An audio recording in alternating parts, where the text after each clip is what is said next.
So last time out in the Imola Grand Prix, we made a catastrophic mistake. I actually won the race in Imola, somehow, and then accidentally clicked restart session instead of race director to see how quick my fastest lap was compared to the guy who finished just behind me, Verstappen. And I clicked restart session, so we had to redo the race, and with some issues, we were fighting for the lead again and ended up finishing fourth. So a few things were realised after this. First of all, we need to have fault frequencies on, and we need to have them high so we can actually DNF. Because I need to be able to retire from races, because I don't think the AI is good enough for me to kind of say, okay, we can consistently, because I like being able to compete and be up there. If I'm not competing and up there, I'm not having fun. But at the same time, I need to have some mechanical retirements to kind of go to like hinder my points tally. Because right now we've had I think 2 races in, we've had 2 P4s, back-to-back P4s, and both of those we probably could have done a lot better because we just sat in the train and we just chilled and we just let it go on.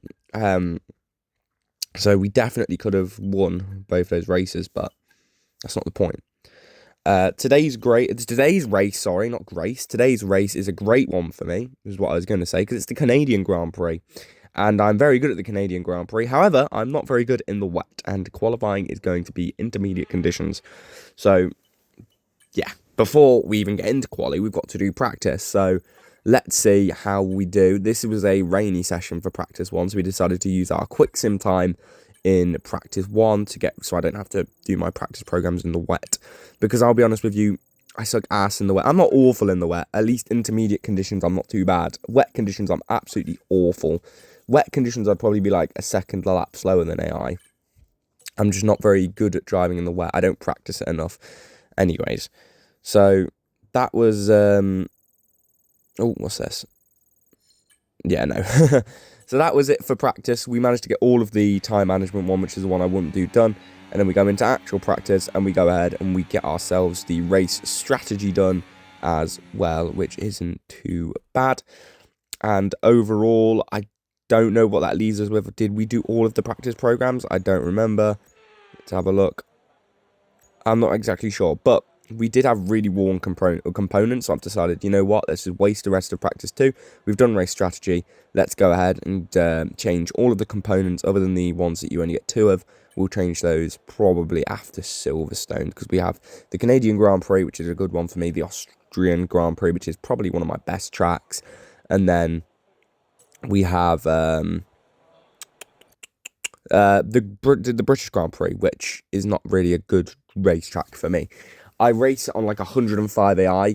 If there's a train, I can stay with the train, but as you're going to see, the AI is going to increase from 105, which is what it's currently on, because, yeah. So you don't even get to see my first wet lap. We go straight to the end. We are the last driver crossing the line. We are the last driver to cross the line in this session. So therefore, we have the best track conditions as it's drying up and we're on the soft compound tyre. It is still slippery. It's not exactly perfect conditions, but it will do. And we're seeing 13.2s going. I mean, as the drivers have been crossing, we've been seeing 13.9 and now down to 13.2.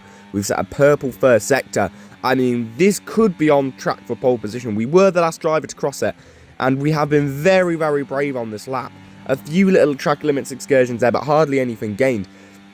It's a very, very solid lap. I mean, I'll be honest with you, at the time, it didn't feel like a solid lap. It felt like a scruffy lap, and I was like, oh, I'm going to qualify like mid-pack because I got into the conditions at the right time. Little do I know, this is actually going to be one of the pole laps of the season.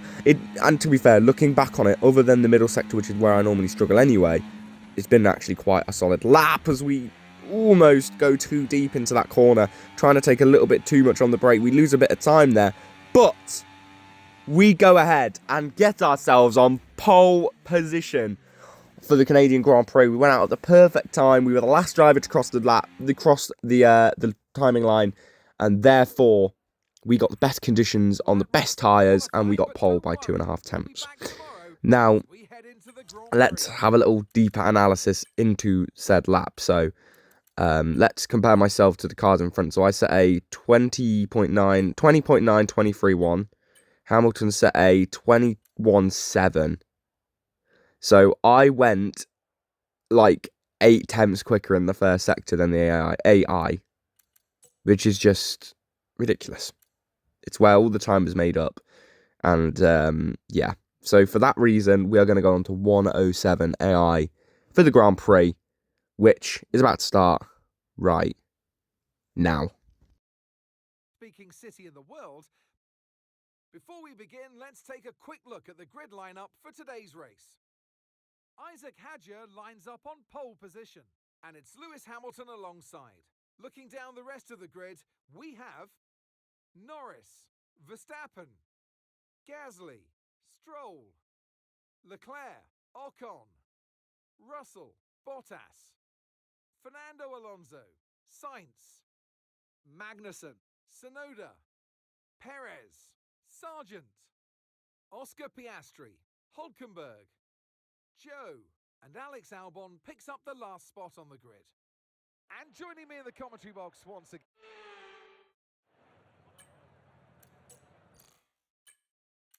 This pole position kind of reminds me of the K-Mag pole position in Sao Paulo. But yeah, I mean, that's the only way I could kind of validate this. We are going to go for a earlier pit stop than everyone else. We're going to go mediums to hards.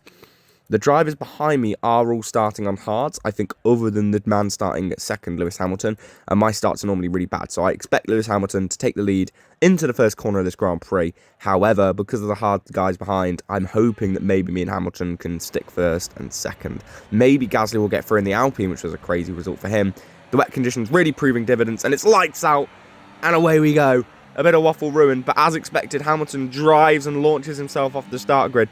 We do have Verstappen having a look round our outside, but it's easy enough to cut him off going into turn 1. It's a really poor start, to be honest with you. We've not really been able to... Hamilton's already gone 7 tenths clear.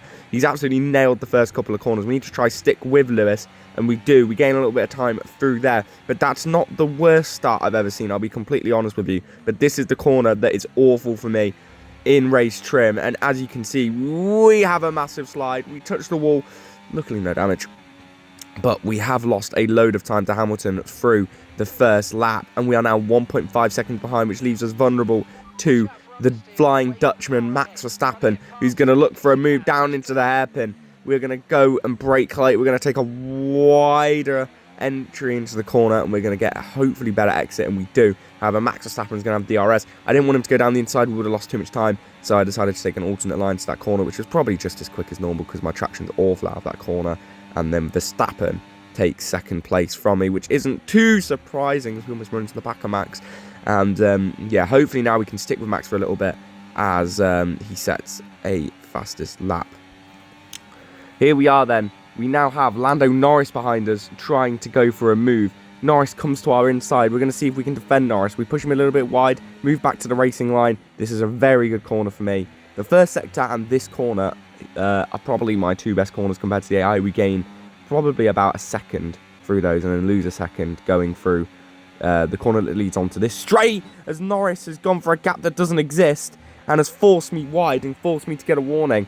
We're not happy with that. Norris should not have gone for that move. There was a gap there, but it was always closing. So we're going to be very aggressive on the defense with Lando Norris. We're going to push him really wide at the hairpin, hope for a better exit. We are not going to let Lando Norris through.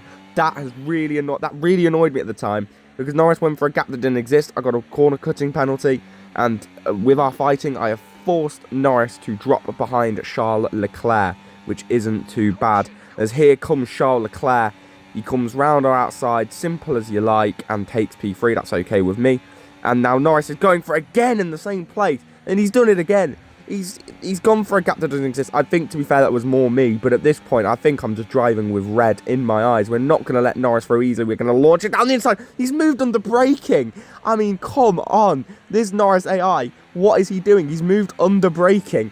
Literally moved under braking. Like, there's nothing I can do there to sort of stop him from getting me. Like, literally nothing. But we are going to see if we can fight him hard into this final corner again. I think maybe at this point we're just fighting with pure rage, as, to be honest with you, we know we've got Gasly behind and we know we got the pace on him, but we squeeze Norris out there. He does eventually get past us. We do eventually decide to put the pettiness aside. The team got on the radio and we're basically like, right mate, we know you're not happy, just let him through, try stick with, you're boxing anyway. So we did exactly that, and on lap 13 we boxed for a set of fresh hard compound tyres.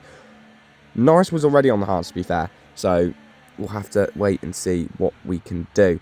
So into the box we come, bang bang, hard tyres on. Let's see what we can do for the remainder of this race on the hards. So let's see where we are going to come out. We are going to come out the back of the grid, but... oh, actually, not quite the back of the grid. We just about get ahead of the Sauber of Zhou Guan Yu. So it just shows we've had decent pace and we've been able to stick with the front runners, but not been able to do too much. And now we have got past Zhou Guan Yu off that pit exit. We are now sat behind a couple of back markers. So let's see if we can make the moves on these back markers and get ourselves into a good position to potentially undercut. At least Lando Norris will be nice, but potentially even more, as we're going to launch it down the inside. Oh my word, there's contact, but to be honest with you, on the fresher rubber, we are just going to have to be argy-bargy with these sort of drivers. The AI aren't going to get out of the way, so we can be argy-bargy with them and force them out of the way. And we get past a couple there, and I hope that a couple of the ones ahead will box. But Haas is coming back at me, and I think luckily for me, he is going to be boxing. No, not quite, but we were able to just keep ahead of him anyway, and now we are sat behind two more back markers. One of them is Sergio Perez, actually, so he wasn't a back marker, but we've launched it down the inside while he stuck behind Logan Sargent. But a 2-for-1 move, one of the moves of the Grand Prix, really. I'm not hyping it up that much. I'm trying to put a pair of socks on, so I'm not really hyping up anything at the minute, but that was a fantastic move, and we are P5. And once the hard runners pit onto their mediums, which is going to give them scary pace, we should be in the podium position potentially. So here we go. Let's have a look. Hamilton is ahead, and Verstappen has come out just ahead of me on his mediums. So let's see how quickly he drops me. But Norris is behind, 2.3 seconds behind it seems. And let's see how this goes. So, we are still sticking with Verstappen as we run a little bit wide, but we are sticking with Verstappen at the minute. It's not too bad pace, to be fair. Setting some decent pace. We've got 2 green sectors right now. This is pretty solid from me. But it's that exit. It is literally every single time that exit. We go from 6 tenths behind Verstappen to a second. We lose 4 tenths in one exit. And I don't know what I'm doing wrong, to be honest with you. Because I'm just driving it normally. And we're just so much slower on the exit of that corner that I don't get it. So, yeah, it's going to be something that we need to work on in the future Grand Prix. It's something that we'll learn later in our career, as the kayfabe would say. But, you know, it is what it is. Verstappen did set the fastest lap. On that lap, we are 1.7 behind Verstappen, and that jumps up 4 tenths in that one corner as well. So per lap, we are losing 8 tenths in 2 corners. So, I don't know what's gone on, but to be honest with you, so far this season, I mean, in prior seasons on lower AIs, the hard stink's always been my best. We've been consistent, we've had better pace in the AI, we've got an undercut, and we've made up good time. However, this season, and I don't know whether it's this car, or whether it's this level of AI, but we can't. We gained loads of time with an undercut, and then we just don't have the pace. We are so much slower than the AI compared to our first stint. In the first stint, we were keeping with these guys so easily, and then in our second stints, we just seemed to fall away after they all pit. And I don't know whether it's that tyre offset. Maybe we should be boxing at the same time in them and taking advantage of the similar pace we have in the earlier stints, and then using them to tow us through. But, I mean, I'm going to be honest with you, I've already filmed the Austrian GP. It's going to be a similar case there, and you'll see it there, probably more evidently, considering it's one of my better tracks. But we are now under threat, with 1 lap to go in this Grand Prix, being overtaken by the Mercedes of George Russell, who at one point was 4 seconds behind me. And, I mean, I know we're losing 8 tenths a lap, but it's just ridiculous, really, how slow we have been in this second stint. It's just really... I mean, the best way to say it is not good enough, but Russell is past us. If we're going to get him for P5, we have to do it now, and we get a poor exit. But luckily, I know this game quite well, and I know that the AI use all of their ERS on this final lap before this corner, so we're going to get nice and close to George. And if we can get a good exit, we're going to have the ERS and the pace to get him to the line. It's going to be a drag race to the line between myself and the Mercedes. Leclerc wins. Can we get him? Yes, we can. Lovely. Okay, pick up rubber and bring it home.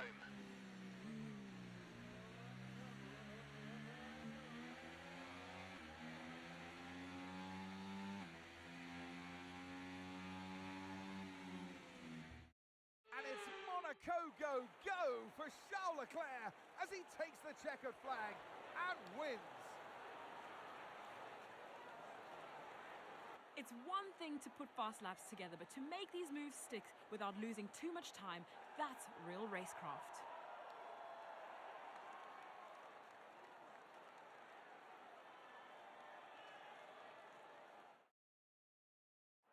Ferrari are at it again. An excellent performance at today's Grand Prix, and they're certainly a team that know what they're doing out there.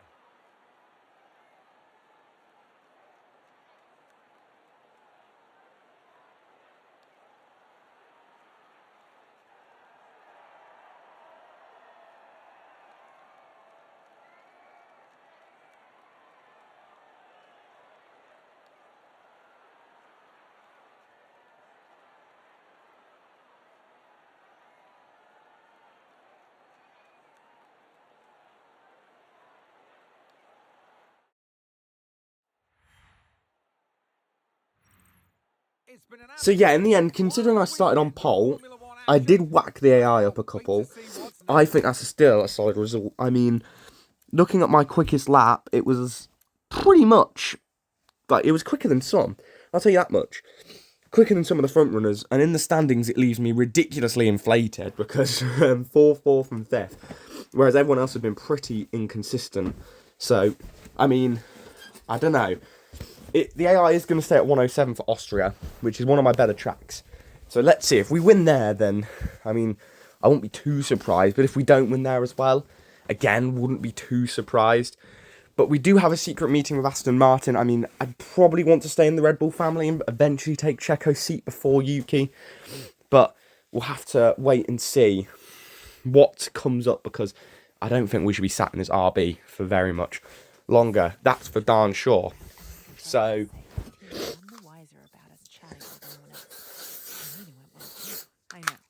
let's see if we can make any upgrades before we go into the Austrian GP. I mean, I don't think so. They're all going to come after Austria for Silverstone, which, to be fair, considering it's a slower track for me, we probably are going to need the upgrades there.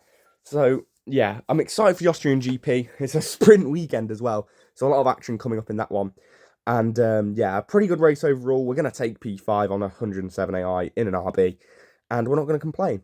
So, thank you all very much for watching, and, yeah, sorry I've been trying to do 2 things at once here, but the video needs to get done, doesn't it? See you next time.